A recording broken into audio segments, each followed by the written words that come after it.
Mo boy pa nang manina katoti kanun nang sung zal tiang na ve. Mo boy pa na tot na kitsun zanin karua nan ha karana katen sung zal kamhu. Mo boy pa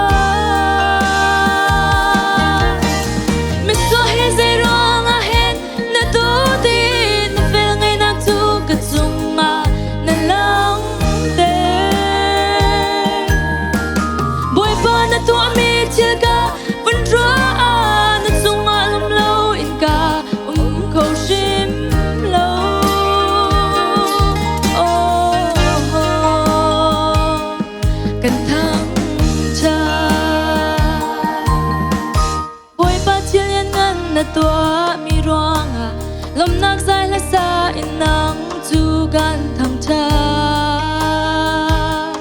Mo boy pa ku thir buin boy pa gan thang cha lai thuk pil buin boy pa nang chu gan biak la. Mo boy pa mi so he zero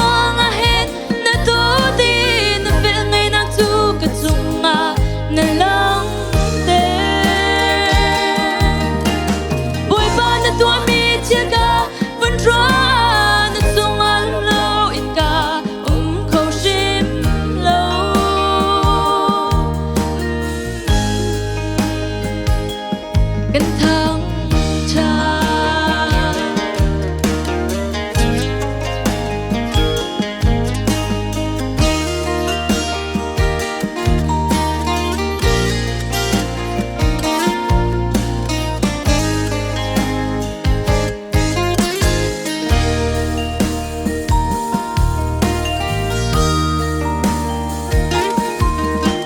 โมบวยป้านังมานี่นากระโดดkanun nang sung zal tiang na ve.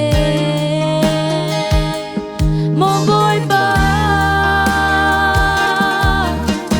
na tot na kitsun zanin karua nan ha karana katen sung zal kamhu.